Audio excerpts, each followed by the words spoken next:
নমস্কার বন্ধুরা, শুভ সকাল। রোশনাইয়ের আজকের পর্বের রিভিউ নিয়ে আমি পৌঁছে গেছি তোমাদের সামনে। বাংলা সিরিয়াল সমাচারে তোমাদের স্বাগত জানিয়ে আজকের পর্বের রিভিউ আমি শুরু করছি। শুরুতে আমরা দেখতে পাচ্ছি আরণ্যক গান গাইছে, পল পল দিল কে পাস। আরণ্যক বলছে যে সে গরিমার জন্য গান গাইছে, কিন্তু সে গানটা গাইছে রোশনাইয়ের জন্যে। সারাক্ষণ সে রোশনাইয়ের দিকেই তাকিয়ে আছে। গরিমা কিন্তু মনে মনে বলছে যে আরণ্যক আমাকে বলল যে সে নাকি গানটা আমার জন্য গাইছে, কিন্তু ও তো রোশনাইয়ের দিকে তাকিয়ে আছে। কি হচ্ছে এসব? আমি তো কিছুই বুঝতে পারছি না। ওদিকে রোশনাই মনে মনে ভাবছে যে আপনি তো গানটা গরিমা দিদির জন্য গাইছেন। আমি চাই যে আপনারা খুব সুখী হন, খুব খুশি থাকুন আপনারা, কিন্তু আমার এরকম কেন লাগছে? আরণ্যক মনে মনে ভাবছে যে গরিমা হয়তো ভাবছে যে গানটা আমি ওর জন্য গাইছি, রোশনাইও হয়তো তাই ভাবছে যে গানটা আমি গরিমার জন্য গাইছি, কিন্তু আমি জানি যে আমি এই গান একমাত্র একজনের জন্যই গাইতে পারি, সেটা হচ্ছে রোশনাই। গান গাইতে গাইতে জাহ্নবীরা গরিমাকে স্টেজে ওঠায়। তারপরে স্টেজে গরিমা আর আরণ্যক মিলে ডুয়েট একটা পারফরমেন্স করে। আরণ্যক মনে মনে বলছে যে দেখো রোশনাই, আমি পারফরমেন্সটা ভালো করছি না? আমি হাসি মুখে গরিমাকে জড়িয়ে ধরে কত সুন্দর ছবি তুলছি, কত সুন্দর পারফর্ম করছি আমি। তোমার ভালো লাগছে তো? আশা করি তুমি খুব খুশি। এমনটাই ভেবে যাচ্ছে আরণ্যক। রোশনাইও এইদিকে সবকিছু দেখে মনে মনে এটাই ভাবছে যে আপনারা সবাই ভালো থাকুন, আপনি গরিমা দিদিকে নিয়ে খুব খুশি থাকুন, শুধুমাত্র সেই রাতটাই আমার থাকুক, আমার একার, বলে রোশনাই ওখান থেকে চলে যায়। এরপরে তো প্রোগ্রাম মিটে গেছে। প্রোগ্রাম মিটে যাওয়ার কয়েকদিন পর সবাই মিলে আবার একসাথে হয়েছে।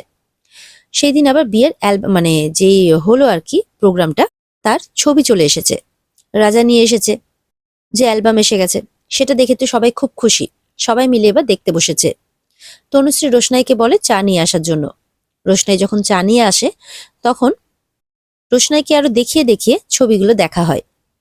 গরিমা রোশনাইকেও ছবি দেখতে বলে, জাহ্নবীও একটা একটা করে ছবি দেয়, দেখো তো ছবিগুলো কেমন হয়েছে।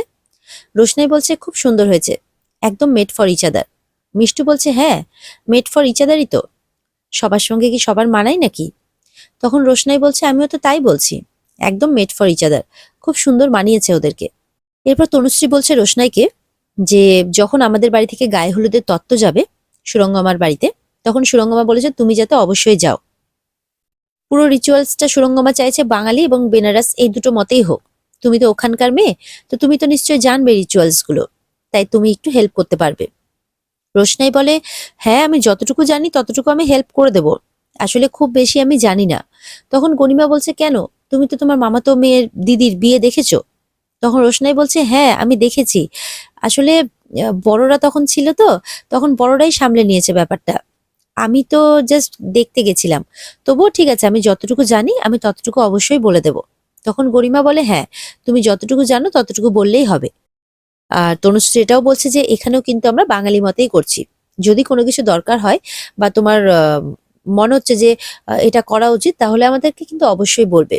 মানে ইচ্ছে করেই রোশনাইকে বিয়ের প্রত্যেকটা রিচুয়ালস এর মধ্যে ইনভলভ করানো হচ্ছে, তাকে ইচ্ছে করে শাস্তি দেওয়ার জন্য। মানে পুরো ব্যাপারটাই যেন তাকে দেখিয়ে দেখিয়ে করানো হচ্ছে। এরপরে জাহ্নবী বলছে আচ্ছা গরিমা, তোমাদের বাড়িতে সাজাবে কে? তখন গরিমা বলছে হ্যাঁ, মানা ওটাও বলছিল রোশনাই যদি আমাকে একটু সাজাতো, মানে আমি আসলে পুরো বাঙালি ভাবেই সাজবো, তো রোশনাই খুব সুন্দর সাজায়, তো ও যদি আমাকে সাজানোতে একটু হেল্প করতো তাহলে খুব ভালো হতো আর কি। রোশনাই বলে নিশ্চয়ই গরিমা দিদি, তুমি যদি চাও তাহলে আমি অবশ্যই তোমাকে সাজিয়ে দেব, আর এত সুন্দর করে সাজিয়ে দেব যে স্যারজি তোমার উপর থেকে চোখ ফেরাতেই পারবে না। গরিমা শুনে খুশি হয়।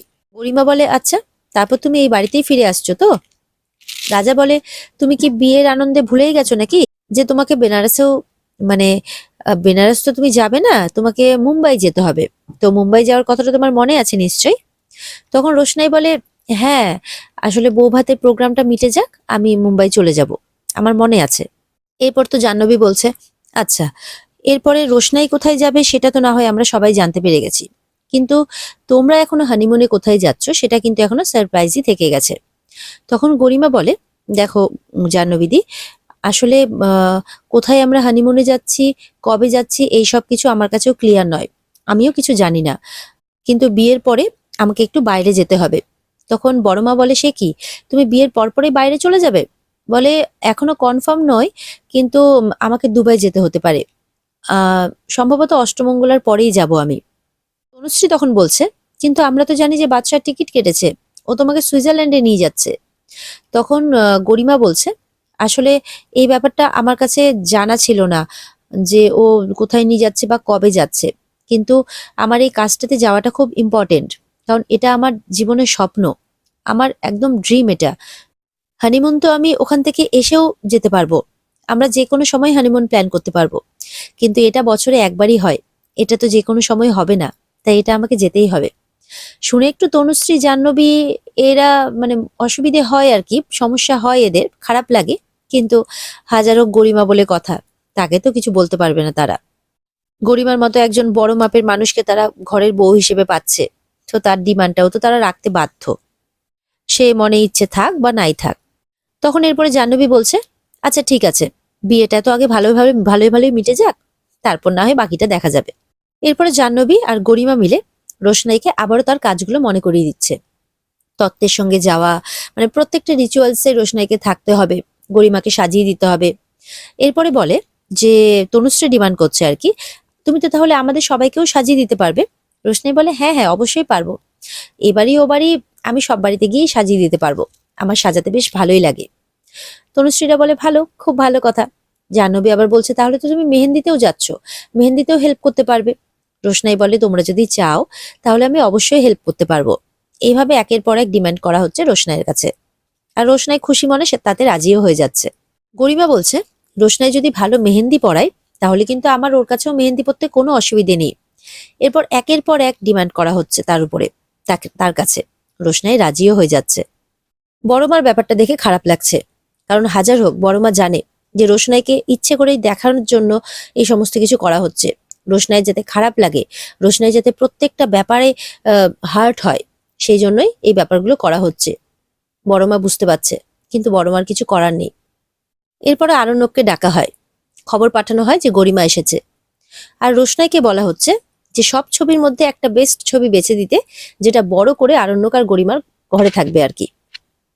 এরপরে তো গরিমা আরণ্যককে ছবিগুলো দেয়, বলে যে এর থেকে কোন ছবিটা তোমাকে সব থেকে বেশি ভালো লাগছে। আরণ্যক তখন একটা ছবি চুজ করে দেয়, সবাইকে দেখায় যে এই ছবিটা আমার বেশি পছন্দ।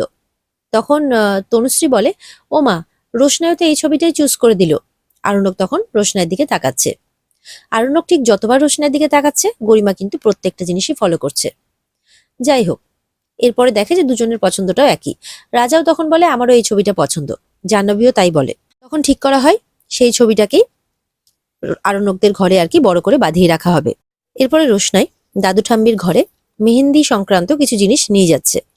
আরণ্যক সেখান দিয়ে যাচ্ছে। আরণ্যক বলে যে, কোথায় যাচ্ছ? বলে, আসলে দাদু ঠাম্মির ঘরে যাচ্ছি, মেহেন্দির এই জিনিসপত্রগুলো দেখবে। বলে, তুমি কেন যাচ্ছ? অন্য কেউ নেই? রোশনাই বলে, কেন, আমি যাচ্ছি তো কি হয়েছে, আপনার অসুবিধাটা কোথায় হচ্ছে? কাউকে না কাউকে তো যেতেই হতো, আমি যাচ্ছি। তখন আরণ্যক বলে, তোমাকে সব ব্যাপারে ইনভলভ হতে কে বলছে? কে বলছে? তখন রোশনাই বলে, আমি কোথায় সব ব্যাপারে ইনভলভ হচ্ছি?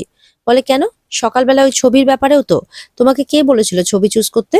রোশনাই বলে, আমি সেই সময় সেখানেই ছিলাম, আর সবাই আমাকে বলছিল ওখান থেকে একটা ছবি চুজ করে দিতে, তাই আমি করে দিয়েছি। আমি বুঝতে পারছি আপনি আমাকে বিয়ের নেমন্তন্ন করেছেন, আপনি পছন্দ করছেন না যে আমি সব ব্যাপারে থাকি, আমি থাকতেও চাই না, কিন্তু বাড়ির লোকজন যদি আমাকে বলে তো আমি কি করব বলুন তো? তখন আরণ্যক বলে, দেখো রোশনাই, তুমি আমাকে আবারও ভুল ভাবছো, আমি সেই অর্থে কোনো কিছু বলিনি। আমি তোমাকে বিয়ের নেমন্তন্ন করেছি, এটা তোমাকে কে বলেছে? আমি তোমাকে আমার সাথে থাকতে বলেছি, সুখে দুঃখে পাশে থাকতে বলেছি। রোশনাই বলে, কেন, আমি আমার সুখ দুঃখের ব্যাপারটা কি নিজে দেখতে পারবো না? আমি কি নিজে আমার সুখ দুঃখটাকে বেছে নিতে পারবো না? নিজের মতন করে বাঁচতে পারবো না? তখন আরণ্যক বলে, কেন, তুমি আমার সঙ্গে থাকলে কি শান্তি পাও না? আরণ্যক বলছে, তার মানে আমার বাড়ির লোকজন যে তোমার সাথে অসভ্যতা করে, খারাপ ব্যবহার করে, তারা এখন তোমার কাছে খুব ভালো। রোশনাই বলে, দেখুন, ওরা যে আমার সাথে খারাপ ব্যবহার করছে এটা কিন্তু আমি আপনাকে আর বলতে পারবো না, কারণ ওরা কিন্তু আমাকে এখন গেস্টের চোখেই দেখছে। ওরা জানে বিয়েটা পেরোলে আমি এখান থেকে চলে যাব, তাই অ্যাজ এ গরিমা দিদির বোন সেই চোখেই কিন্তু ওরা এখন আমাকে দেখছে, সেই হিসেবে ওরা বিয়েতে আমাকে থাকতে বলছে। আরণ্যক বলছে, তার মানে ওরা এখন তোমার চোখে ভালো, তাই তো? এরপর আরণ্যক বলছে, কি ব্যাপার রোশনাই, তুমি আমাকে এতটা ইগনোর করছো কেন, আমার সাথে গল্প করছো না? তখন রোশনাই বলে, আমাদের কি গল্প করার সম্পর্ক? দুদিন বাদেই তো আপনার গরিমা দিদির সাথে বিয়ে, গরিমা দিদি আপনার বউ হবে, এখন যদি যেখানে সেখানে যখন তখন আমাদেরকে কেউ গল্প করতে দেখে, তাহলে গরিমা দিদি কি ভাববে বলুন তো? ওর মনের উপর দিয়ে কি যাবে? দেখুন, আপনার যদি এরকম কিছু স্বভাব থেকে থাকে, তাহলে আমি বলবো যে খুব শিগগিরই সেগুলোকে পাল্টে নিন। আরণ্যক বলে, তার মানে যখন আমার শরীর খারাপ থাকবে তখন তুমি আমাকে আগলে রাখবে, আর যখনই আমার শরীর ভালো হয়ে যাবে তুমি আমার সাথে এরকম ব্যবহার করবে। রোশনাই বলে, দেখুন আপনি ভুল ভাবছেন, একজন অসুস্থ মানুষের সেবা করাটা কিন্তু আমার কর্তব্য। রোশনাই তখন বলে, এখন এসব কথা থাক, আমাকে কালকে ও বাড়িও যেতে হবে। তখন আরণ্যকের আরো আপত্তি হয়, কেন? তুমি ও বাড়ি যাবে কেন?